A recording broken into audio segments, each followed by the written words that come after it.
নমস্কার বন্ধুরা, education culture YouTube চ্যানেলে তোমাদের প্রত্যেককে স্বাগতম। তোমরা যারা ম্যাকাউট অর্থাৎ Maulana Abul Kalam Azad university of technology West Bengal, যার আগে নাম ছিল West Bengal university of technology, তো বর্তমানে তোমরা এই ম্যাকাউটের বিভিন্ন অড সেমিস্টারে স্টুডেন্টরা রয়েছো। তো তোমাদের অনেকের প্রশ্ন যে দাদা, আমাদের যে ইভেন্ট সেমিস্টার এক্সামিনেশান আমরা দিলাম, তো তার রেজাল্ট কখন আউট হবে। দেখো, এই টপিক নিয়ে আমি অলরেডি তোমাদের 2-3টে ভিডিও বানিয়েছি এবং তোমাদের যেটা আমি জানিয়েছি যে 15 তারিখ অর্থাৎ জুলাই মাসের 15 তারিখ থেকে জুলাই মাসের 25 তারিখের মধ্যে ম্যাকআউটের ইভেন্ট সেমিস্টারের রেজাল্ট বেরোবার সম্ভাবনা সর্বাধিক। কারণ প্রিভিয়াস সেমিস্টারগুলোর ডেটা অ্যানালিসিস করে এটুকুই কিন্তু আমি তোমাদের জানাতে পেরেছি। এরপর দ্বিতীয় যে বিষয়টা, যে ম্যাকআউট থেকে এখন কি আপডেট হচ্ছে। দেখো, এখন যেটা তোমাদের হচ্ছে যে বিভিন্ন কলেজগুলিকে ম্যাকআউটের যে এক্সামিনেশন সেল যেটা রয়েছে, তোমরা জানো এক্সামিনেশন ডিপার্টমেন্ট বা এক্সামিনেশন সেল থেকে কড়া নোটিশ দেওয়া হয়েছে, যাতে খুব তাড়াতাড়ি কিন্তু যে পদ্ধতিগুলো রয়েছে অর্থাৎ কপি চেকিং থেকে শুরু করে মার্কস আপলোডিং পর্যন্ত সেই প্রসেসগুলি যত দ্রুততা সম্ভব সেটা যাতে করা হয়।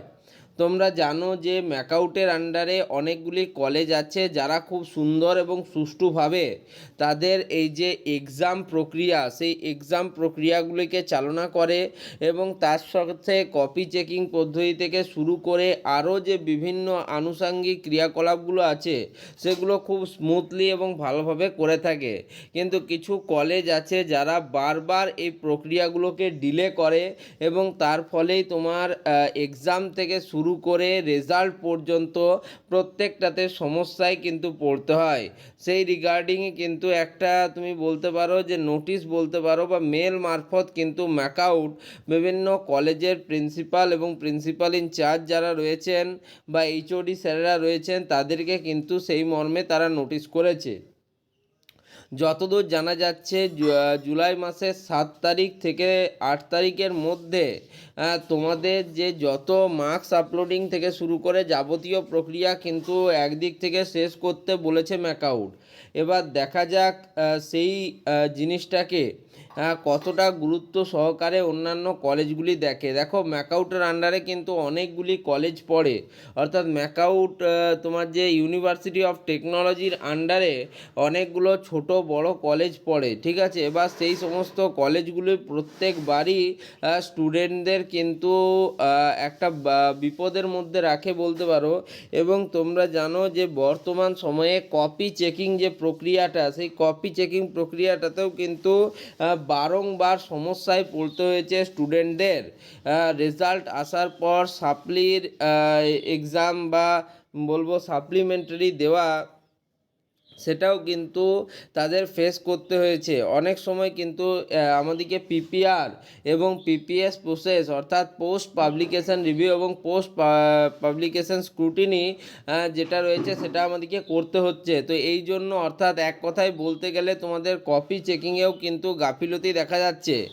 দেখো, আজকের দিনে দাঁড়িয়ে তোমরা বলছো রেজাল্ট যদি কালকে রেজাল্ট বের করে দেয় এবং দেখা যায় যে একটি বা দুটি বা অত্যাধিক সাবজেক্টে অনেক স্টুডেন্ট ব্যাক বা সাপ্লি পেলো, তার মানে কপি চেকিংয়ে কিছু সমস্যা ছিল বা কপি চেকিং তারা ভালোভাবে করেনি। তো এই জন্যই আমি তোমাদের বারংবার বলি, শুধুমাত্র তাড়াহুড়ো করে রেজাল্ট বের করে দেওয়াই নয়, যাতে সেই রেজাল্টের পুঙ্খানুপুঙ্খভাবে তোমাদের যাতে রেজাল্টগুলো চেক হয় বা কপিগুলো চেক হয় এবং আসল রেজাল্ট মার্কশিটের মধ্যে তোমাদের আসে, ততক্ষণ কিন্তু তোমাদের বলতে হবে যে না, রেজাল্ট দেরি করে আসুক সমস্যা নেই, কিন্তু যেন রেজাল্টের কপি চেকিংটা ঠিকমতো হয়। অনেক স্টুডেন্ট আছে যারা পিপিআর এবং পিপিএস করার পর তাদের ব্যাকলগ বা সাপ্লি কিন্তু ক্লিয়ার হয়ে যায়, এটা আগের বারেও কিন্তু আমার দেখা। সেই জন্যই বলছি যে রেজাল্ট দেরি করে আসলেও সমস্যা নেই, রেজাল্ট নিয়ে ভাবার কোনো প্রয়োজন নেই, কিন্তু যাতে রেজাল্টে কোনো ভুল না থাকে আমার রেজাল্টে, এটাই আমার মানে মেন ফোকাস হওয়া উচিত। তো এই ভিডিওটাকে আর বাড়াচ্ছি না, এই ভিডিওটা এখানেই শেষ করছি। ধন্যবাদ।